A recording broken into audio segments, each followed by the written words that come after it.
لبنان میں اسرائیل کے ڈرون حملے میں حماس رہنما صالح العروری 3 ساتھیوں سمیت شہید ہو گئے ہیں۔ عرب میڈیا کے مطابق شہید صالح کا طوفان الاقصی کارروائی کے منصوبہ سازوں میں شمار کیا جاتا تھا۔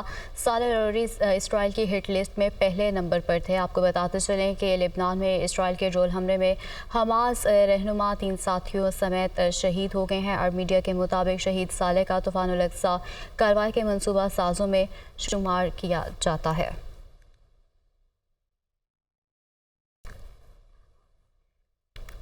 پیپلز پارٹی کا جنوری کے تیسرے ہفتے لاہور میں جلسہ کرنے کا یہ بڑا فیصلہ سامنے آیا ہے۔ جلسے سے بلاول بھٹو اور پیپلز پارٹی کے دیگر رہنما بھی خطاب کریں گے، جبکہ بلاول بھٹو کی پیپلز پارٹی لاہور کے مختلف رہنماؤں سے ملاقاتیں سیاسی انتخابی لائے عمل پر بات چیت ہوگی، جبکہ بلاول بھٹو کا این اے 147 میں آنے والے صوبائی حلقوں کے امیدواروں پر غور کیا جائے گا، جبکہ انتخابی دفتر کے افتتاح کا بھی فیصلہ کیا جائے گا۔ تو آپ کو بتاتے چلیں کہ پیپلز پارٹی کا جنوری کے تیسرے ہفتے لاہور میں جلسہ کرنے کا یہ فیصلہ سامنے آیا ہے۔ جلسے سے بلاول بھٹو اور پیپلز پارٹی کے دیگر رہنما بھی خطاب کریں گے۔ بلاول بھٹو کی پیپلز پارٹی لاہور کے مختلف رہنماؤں سے ملاقاتیں، جبکہ سیاسی انتخابی لائے عمل پر بھی بات چیت ہوگی۔ آگے بڑھتے ہوئے آپ کو بتائیں کہ سپریم کورٹ میں آرٹیکل 62(1)(f) کے تحت سیاستدانوں کی تاحیات نااہلی سے متعلق کیس کی سماعت کی گئی ہے۔ عدالت نے سوال اٹھایا کہ کسی شخص کو ایک بار سزا مل گئی تو بات ختم کیوں نہیں ہو جاتی؟ یہ کیسے ہو سکتا ہے کہ سزا کے بعد کبھی انتخابات نہ لڑ سکے؟ چیف جسٹس نے ریمارکس دیے ہیں کہ کوشش کریں گے کہ اس آئینی مسئلے کا کوئی حل نکالیں۔ اسلام آباد سے یہ رپورٹ دیکھیے۔ 7 رکنی بینچ کے روبرو آرٹیکل 62(1)(f) کی تاحیات نااہلی کیس کی سماعت۔ اٹارنی جنرل کی تاحیات نااہلی کی تشریح کے فیصلے کا دوبارہ جائزہ لینے کی استدعا۔ عدالت کا کیس میں عدالتی معاونین مقرر کرنے کا فیصلہ۔ کیس کی سماعت 11 جنوری تک مکمل کی جائے گی۔ سپریم کورٹ نے سماعت کا حکم نامہ جاری کر دیا۔ دوران سماعت اٹارنی جنرل نے موقف اپنایا کہ الیکشن ایکٹ کی تائید کروں گا، کیونکہ یہ پارلیمنٹ کا بنایا گیا قانون ہے۔ میر بادشاہ کیسرانی کے خلاف درخواست گزار کے وکیل ثاقب جیلانی نے بھی تاحیات نااہلی کی مخالفت کی۔ چیف جسٹس نے سوال کیا کہ کیا الیکشن ایکٹ کی ترامیم کو کسی نے چیلنج کیا؟ چیف جسٹس کے استفسار پر تمام ایڈوکیٹ جنرلز نے الیکشن ایکٹ میں ترامیم کی اٹارنی جنرل کے موقف کی تائید کر دی۔ چیف جسٹس نے سوال کیا کہ آرٹیکل 62 اور 63 میں فرق کیا ہے؟ اس پر اٹارنی جنرل نے کہا کہ آرٹیکل 62 ممبران کی اہلیت جبکہ 63 نااہلی سے متعلق ہے۔ آرٹیکل 62 میں نااہلی کی مدت درج نہیں بلکہ یہ عدالت نے دی۔ جب تک عدالتی فیصلے موجود ہے تاحیات نااہلی کی ڈکلیریشن اپنی جگہ قائم ہے۔ جسٹس قاضی فائز عیسیٰ نے کہا کہ الیکشن ایکٹ لاگو ہو چکا، اس کو چیلنج بھی نہیں کیا گیا۔ جسٹس منصور نے سوال کیا کہ کیا سپریم کورٹ کے فیصلے کو ختم کرنے کے لیے آئین میں ترامیم کرنی پڑے گی؟ کیا آئین میں جو لکھا ہے اسے قانون سازی سے بدلا جا سکتا ہے؟ ایسا کیسے ہو سکتا ہے کہ سزا کاٹ لینے کے بعد بھی کبھی انتخابات نہ لڑ سکیں؟ چیف جسٹس نے کہا کہ اس کیس میں یہ تاثر نہ لیا جائے کہ عدالت کسی مخصوص جماعت کی حمایت کر رہی ہے۔ ایک آئینی مسئلہ ہے جس کو ایک ہی بار حل کرنے جا رہے ہیں۔ سپریم کورٹ نے تاحیات نااہلی سے متعلق کیس کی سماعت 4 جنوری دن 11:30 بجے تک ملتوی کر دی۔ چیف جسٹس قاضی فائز عیسیٰ نے کہا ہے کہ ہر ادارے کو اپنی حدود میں رہنا چاہیے۔ سپریم کورٹ پارلیمان کو قانون سازی کا حکم نہیں دے سکتی۔ جبری گمشدگیوں کے کیس میں وکیل پر برہمی کا اظہار کرتے ہوئے چیف جسٹس نے کہا ہے کہ ہم آپ کو سیاسی باتیں نہیں کرنے دیں گے۔ پاکستان میں جو شخص عہدے پر ہوتا ہے وہ دوسرے پر ذمہ داری ڈال دیتا ہے۔ اسلام آباد سے یہ رپورٹ دیکھیے۔ جبری گمشدگیوں اور لاپتہ افراد کا معاملہ۔ چیف جسٹس قاضی فائز عیسیٰ کی سربراہی میں 3 رکنی بینچ کے روبرو سماعت۔ کیس کی کارروائی سپریم کورٹ ویب سائٹ پر براہ راست دکھائی گئی۔ سماعت کے آغاز پر درخواست گزار خوشدل خان ملک نے کہا کہ عدالت حکومت کو جبری گمشدہ افراد سے متعلق قانون سازی کا حکم دے۔ چیف جسٹس قاضی فائز عیسیٰ نے ریمارکس دیے کہ کیا سپریم کورٹ پارلیمنٹ کو قانون سازی کا حکم دے سکتی ہے؟ ہم سمجھتے ہیں کہ ہر ادارے کو اپنی حدود میں رہنا چاہیے۔ چیف جسٹس پاکستان نے وکیل شعیب شاہین سے مکالمہ کرتے ہوئے کہا کہ یا تو جو شخص اٹھایا گیا وہ آئے اور کہے میرے ساتھ ظلم ہوا، ہم اس کو سن لیں گے۔ چیف جسٹس نے کہا کہ کیا آپ چاہتے ہیں کہ ہم لاپتہ افراد پر انکوائری کمیشن کو مسترد کر دیں؟ آپ نے خواجہ آصف کا بھی نام لکھا ہوا ہے، آپ کے پاس اتھارٹی ہے کہ اتنے سارے نام لکھیں؟ آپ ہمارا مذاق اڑائیں گے تو ہم آپ کو اس کی اجازت نہیں دیں گے۔ ہم آپ کو سیاسی باتیں نہیں کرنے دیں گے۔ پاکستان میں جو شخص عہدے پر ہوتا ہے وہ دوسرے پر ذمہ داری ڈال دیتا ہے۔ شعیب شاہین ने शेख रशीद और दीगर सियासी अफराद की गुमशुदगियों का मामला भी उठा दिया। चीफ जस्टिस ने इस्तफसार किया कि क्या ये सब लोग खुद हमारे सामने दरख्वास्त गुजार बने हैं? क्या ये सब वो लोग हैं जो खुद वसाइल नहीं रखते कि अदालत आ सके? जो शख्स धरना केस में नजरसानी ला सकता है, क्या अपना केस नहीं लगा सकता? कल शेख रशीद कहते हैं कि शोएब शाहीन कौन है मेरा नाम लेने वाले। जस्टिस काजी फाइज ईसा ने कहा कि वकील ने जितने अफराद का नाम लिया ये सब पार्टी छोड़ गए, इसका हमारे पास कोई हल नहीं। चीफ जस्टिस ने रिमार्क्स दिए कि हम इस मामले को बहुत संजीदा लेना चाहते हैं। हम लापता अफराद के मसले को हमेशा के लिए हल करना चाहते हैं। लापता अफराद में कई वो लोग भी आ जाते हैं जो जिहादी तंजीमों के साथ चले जाते हैं। आपको पता है लोग कत्ल हुए हैं, जज कत्ल हुए हैं। सुप्रीम कोर्ट ने खैबर पख्तूनख्वा असेंबली के हल्का पीके 91 कोहाट में रिटर्निंग ऑफिसर की मुअत्तली का पेशावर हाई कोर्ट का फैसला कल अदम करार दे दिया है। चीफ जस्टिस काजी फाइज ईसा ने रिमार्क्स दिए हैं कि लगता है कुछ हथकंडे इस्तेमाल हो रहे हैं ताकि इंतखाबात ना हो। ये रिपोर्ट देखिए। सुप्रीम कोर्ट में कोहाट के आरओ की मुअत्तली के खिलाफ इलेक्शन कमीशन की अपील मंजूर। हाई कोर्ट से किस किस्म के ऑर्डर्स जारी हो रहे हैं? आरओ कोई भी हो, क्या फर्क पड़ेगा? इलेक्शन कमीशन फौरी स्क्रूटनी का अमल शुरू करे। चीफ जस्टिस सुप्रीम कोर्ट के रिमार्क। दौरान समाअत इलेक्शन कमीशन के वकील ने दलाल दिए। पेशावर हाई कोर्ट के सिंगल बेंच ने 27 दिसंबर को इलेक्शन कमीशन को नोटिस किए बगैर आरओ को मुअत्तल किया। रिटर्निंग अफसर ने तिबी वजूहात पर खुद रुख्सत मांगी। हाई कोर्ट ने अपने हुक्म से नए आरओ के खिलाफ कुछ तहरीर नहीं किया। चीफ जस्टिस ने शिकायत गुजार से सवाल किया, क्या आप अपनी मर्जी का रिटर्निंग अफसर लगवाना चाहते हैं? एक रिटर्निंग अफसर बीमार हुआ, दूसरा लगा दिया गया। पेशावर हाई कोर्ट ने ठग करके तकर्री कैंसिल कर दी। जज ने नोटिस जारी करना भी मुनासिब न समझा। इलेक्शन कमीशन ने गैर कानूनी या गैर आईनी इकदाम नहीं किया। पीटीआई इंट्रा पार्टी इंतखाबात और इंतखाबी निशान बल्ले की बहाली के पेशावर हाई कोर्ट के फैसले पर इलेक्शन कमीशन की नजरसानी की दरखास्तों पर समाअत मुलतवी कर दी गई है। पेशावर हाई कोर्ट ने केस में फैसला महफूज किया था। आमिर जमील की ये रिपोर्ट देखिए। पीटीआई इंट्रा पार्टी इंतखाबात और इंतखाबी निशान केस की समाअत पेशावर हाई कोर्ट के जस्टिस इजाज खान ने की। इलेक्शन कमीशन के वकील Sikandar Mohammad, additional attorney general, deputy attorney general और एडवोकेट जनरल अदालत में पेश हुए। इलेक्शन कमीशन के वकील ने अदालत में दलाइल दिए कि केस में इलेक्शन कमीशन को नहीं सुना गया। पीटीआई के इंट्रा पार्टी इंतखाबात और इंतखाबी निशान की बहाली के पेशावर हाई कोर्ट के फैसले पर नजर सानी की जाए। एडवोकेट जनरल ने अदालत को बताया कि सूबाई निगरान हुकूमत केस में फरीक नहीं बनना चाहती। एडिशनल अटॉर्नी जनरल ने भी एडवोकेट जनरल के मौक़िफ़ की तायीद की। सुप्रीम कोर्ट की इस पे जजमेंट्स हैं कि बगैर इलेक्शन कमीशन को सुने जो सारी रिलीफ मेन पिटिशन में मांगी गई थी वो लर्नेड जज साहब ने उस ऑर्डर में दे दी थी। तो इलेक्शन कमीशन ने इस्तदा ये की है कि वो ऑर्डर रिकॉल किया जाए। हम इन्फॉर्म नहीं थे, आप हमें टाइम दें और ताकि हमारे भी जो आर्गूमेंट्स हैं वो सुने, हमारा भी मौक़िफ़ सुने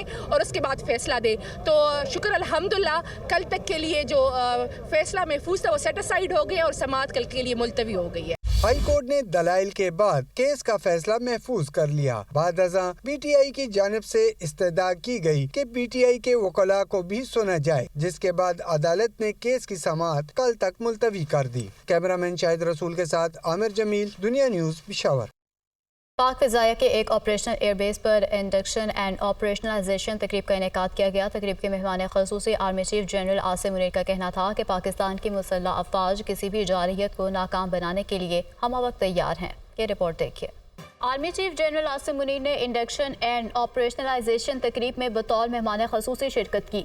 तकरीब में पाक फ़िज़ाइया के बेड़े में शामिल करदा नए वेपन सिस्टम्स और दिफाई असासाजात नुमाइश के लिए पेश किए गए। सरबराह पाक फ़िज़ाइया air chief marshal Zaheer Ahmed Babar Sidhu ने बेस आमद पर आर्मी चीफ का इस्तकबाल किया, जबकि पाक फ़िज़ाइया के चाको चौबंद दस्ते ने उन्हें गार्ड ऑफ ऑनर पेश किया। जनरल आसिम मुनीर ने अपने खिताब में air chief marshal Zaheer Ahmed Babar Sidhu की मुतहरिक क़यादत को सराहते हुए जदीद तरीन वेपन सिस्टम्स की शमूलियत पर पाक फ़िज़ाइया की ऑपरेशनल तैयारियों की तारीफ की और इस अमर की यकीन दहानी करवाई कि पाकिस्तान की मुसल्लह अफ़वाज किसी भी जारहियत को नाकाम बनाने के लिए हम वक्त तैयार हैं। Air chief marshal Zaheer Ahmed Babar Sidhu ने पाक फ़िज़ाइया के दिफाई सासों में नए शामिल करदा J-10C लड़ाका तैयारे C-130H airbase Airways 319, Boeing 737, Piper M600 और BKA 350I air mobility platform समेत जदीद तरीन हथियारों का एक जायजा पेश किया। एयर चीफ का कहना था कि पाक फिजाइया में जदीद तरीन रेडार्स, बगैर पायलट के फजाई निज़ाम बशमूल TB2 और साइपर 2 के साथ साथ स्वार्म ड्रोन सलाहियतों समेत लॉन्ग रेंज वेक्टर्स की शमूलियत ने मुल्क की फिजाई दिफाई सलाहियतों में नुमाया इजाफा किया है। सिक्योरिटी फोर्सेस का दहशतगर्दों की मौजूदगी की इत्तला पर शुमाली वज़ीरिस्तान में इंटेलिजेंस बेस्ड ऑपरेशन किया गया है। शदीद फायरिंग के तबादले में एक खुदकुश बमबार समेत 4 दहशतगर्द मारे गए हैं, जबकि हलाक दहशतगर्द बड़ी दहशतगर्दी की कार्रवाई के लिए मनसूबाबंदी कर रहे थे। तो ISPR के मुताबिक सिक्योरिटी फोर्सेस ने दहशतगर्दों की मौजूदगी की इत्तला पर शुमाली वज़ीरिस्तान में इंटेलिजेंस बेस्ड ऑपरेशन किया। फायरिंग के तबादले में एक खुदकुश बमबार समेत 4 दहशतगर्द मारे गए। ISPR के मुताबिक हलाक दहशतगर्द सिक्योरिटी फोर्सेस के खिलाफ मुतआद्दिद दहशतगर्दी की कार्रवाई में मुलविस थे और एक बड़ी दहशतगर्दी का मंसूबा बना रहे थे, जिसके सिक्योरिटी फोर्सेस की बरवक्त कार्रवाई के नतीजे में रोक लिया गया। हलाक दहशतगर्दों से असलहा, गोला बारूद और धमाका खेज मवाद भी बरामद कर लिया गया है। लाहौर के इलेक्शन अपीलेट ट्रिब्यूनल ने कागजात नामजदगी मुस्तरद होने के खिलाफ 11 अपीलों पर रिटर्निंग अफसरान से 5 जनवरी तक जवाब तलब कर लिया है। मोहम्मद अशफाक की रिपोर्ट देखिए। आम इंतखाबात के लिए कागजात नामजदगी मुस्तरद होने का मामला। लाहौर हाईकोर्ट के जस्टिस राहील कामरान शेख ने बतौर इलेक्शन अपीलेट ट्रिब्यूनल अपीलों पर समाअत की। PP 44 से सईद भल्ली, NA 73 से अली असजद मलही समेत 11 हलकों के उम्मीदवारों ने अपीलें दायर की। अपील कुनंदगान ने मौक़िफ़ इख्तियार किया कि रिटर्निंग अफसरान ने उम्मीदवारों के कागजात नामजदगी का दुरुस्त जायजा नहीं लिया, लिहाजा ट्रिब्यूनल से इस्तदा है कि रिटर्निंग अफसरान के फैसलों को कलअदम करार दे। ट्रिब्यूनल ने 11 हलकों की अपीलों का इब्तदाई तौर पर जायजा लेने के बाद उन्हें समाअत के लिए मंजूर कर लिया। रिटर्निंग अफसरान से 5 जनवरी तक जवाब तलब कर लिया गया। आगे बढ़ते हुए आपको बताएं कि चेयरमैन PTI बैरिस्टर गोहर कहते हैं कि किसी सूरत इंतखाबात का बॉयकॉट नहीं करेंगे, हम लड़ेंगे। 8 फरवरी को जीत सिर्फ PTI की होगी। उनकी जानिब से मजीद कहा गया है कि लोग हथकंडे इस्तेमाल कर रहे हैं कि इंतखाबात ताख़ीर का शिकार हों। एक पार्टी को अगर इलेक्शन से निकाला जाएगा तो जमहूरियत डीरेल और पार्लियामेंट कमज़ोर होगी। वो रावलपिंडी में मीडिया से गुफ्तगू कर रहे थे। डिले हो, सारे सिक्योरिटी इंतजामात होने चाहिए। अल्लाह ना करे उसमें कोई दंगा फसाद हो, कोई अफरा तफरी हो, अल्लाह ना करे कि उसमें कोई मुखालिफिन कामयाब हो जाए और पॉलिटिकल लीडरशिप पे कोई हमले हो। हमारी 227 सीटें जाएगी और हमारे आपके देखो 859 वो सीट्स हैं इस पूरे पाकिस्तान में।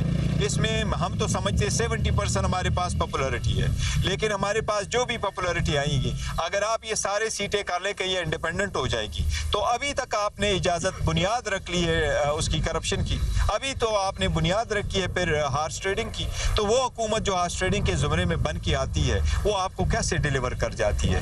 आगे फिर सेनेट का भी वोट है, फिर सेनेट में भी सुप्रीम कोर्ट ने क्यों वो इंटरटेन कर लिया था, एक रेफरेंस क्यों इंटरटेन कर दिया था। टिकटों की तकसीम का मामला। कायद मुस्लिम लीग नून नवाज शरीफ की सरबराही में जाती उमरा में दूसरे रोज़ भी अहम इजलास हुआ। पार्टी की सीनियर रहनुमाओं को टिकट देने और सीट एडजस्टमेंट के मामलात ज़ेर गौर आए। क़यादत तकसीम दिखाई दी। हसन रजा की रिपोर्ट देखिए। टिकटों की तकसीम के मामले पर नून लीग की क़यादत का अहम अकाट। कायद नवाज शरीफ की सरबराही में जाती उमरा में दूसरे रोज भी अहम बैठक। शहबाज शरीफ, इसहाक डार, मरियम नवाज समेत अहम रहनुमाओं की शिरकत। पार्टी ज़राए के मुताबिक पार्टी के सीनियर रहनुमाओं को टिकट देने और सीट एडजस्टमेंट के मामलात पर क़यादत मुतफिक न हो सकी। सीट एडजस्टमेंट और पार्टी टिकट्स के मामले पर आज भी कोई फैसला न हो सका। शेख रोहील असगर, एयाज सादिक, तलाल चौधरी का मामला हल करने की कोशिशें जारी। NA 121 से शेख रोहील असगर ने पार्टी क़यादत को इलेक्शन लड़ने से मुतल्लिक वाज़ेह कर दिया। सरदार एयाज सादिक ने भी NA 119 और NA 117 से कागजात जमा करवा रखे हैं। NA 96 जड़ावाला में तलाल चौधरी और नवाब शेर वसीर का मामला आज के इजलास में भी हल न हो सका। शहबाज शरीफ नवाब शेर वसीर को, जबकि एक ग्रुप तलाल चौधरी को टिकट दिलवाना चाहता है। पार्टी सराय का कहना है कि नारवाल में एहसन इकबाल और दानियाल अजीज का झगड़ा भी ताहाल जारी है। एहसन इकबाल ने दानियाल अजीज के NA 75 के नीचे PP 54 में कागजात जमा करवा रखे हैं। एहसन इकबाल को शहबाज शरीफ, जबकि दूसरा ग्रुप दानियाल अजीज को सपोर्ट कर रहा है। नून लीग के IPP के साथ भी सीट एडजस्टमेंट से मुतल्लिक मामला ज़ेर गौर हैं। पार्टी ज़राए का दावा है कि IPP को नून लीग लाहौर में एक MNA और 2 MPs की सीट देने पर गौर कर रही है। तहाँ पार्लिमानी बोर्ड में IPP से सीट एडजस्टमेंट पर तहफ़्फ़ुज़ात भी सामने आए। नून लीगी रहनुमाओं का कहना था कि IPP में वही अफराद शामिल हैं जो मुस्लिम नून मुखालिफ एजेंडे पर काम करते रहे। उनके साथ सीट एडजस्टमेंट करने से पार्टी को नुकसान हो सकता है। पाकिस्तान के निज़ाम अदल पर संगीन सवालात हैं। गवर्नेंस के निज़ाम में बेहतरी लाना होगी। किसी मसले पर एहतजाज हो तो वो कवानीन के दायरे में होना चाहिए। निगरान वज़ीर आज़म की तलबा और तालिबात से गुफ्तगू। قاسم کے ابا کو گرفتار کروانا ہو تو ہماری عدالتیں رات کے 12 بجے بھی کھول دی جاتی ہیں، لیکن جب بھی کوئی زینب مرڈر کیس یا موٹر وے گینگ ریپ کیس یا اس طرح کا کوئی بھی کیس ہوتا ہے تو ہماری عدالتیں بند رہتی ہیں۔ یہ جو پورا کا پورا نظام عدل ہے، اس پہ بڑے سنگین سوالات ہیں، اور جب تک اس نظام عدل کو ہم ایڈریس نہیں کریں گے محفوظ رہنا مشکل ہے۔ یہی آپ کو پروٹیکٹ کرتا ہے نا یہ نظام، اور وہ چند رہنما اصول ہوتے ہیں آپ کے، اور سیٹلڈ ہونا ہوگا اصولوں پہ، پرنسپلز پہ، کہ چاہے اس کا اطلاق مجھ پہ ہو یا آپ پہ ہو پھر وہ یکساں ہو۔ سیٹلڈ ہونا ہوگا اصولوں پہ، پرنسپلز پہ، کہ چاہے اس کا اطلاق مجھ پہ ہو یا آپ پہ ہو پھر وہ یکساں ہو۔ ہمارا بنیادی مسئلہ یہی ہے کہ اگر ریاست کے چند ادارے ان سے میں مستفید ہو رہا ہوں تو میں ان کو والد کا درجہ دینا شروع کر دیتا ہوں، دیا ہے نا۔ جب مستفید نہیں ہو رہا ہوتا ہوں تو پھر شاید سوتیلا باپ بنا لیتا ہوں۔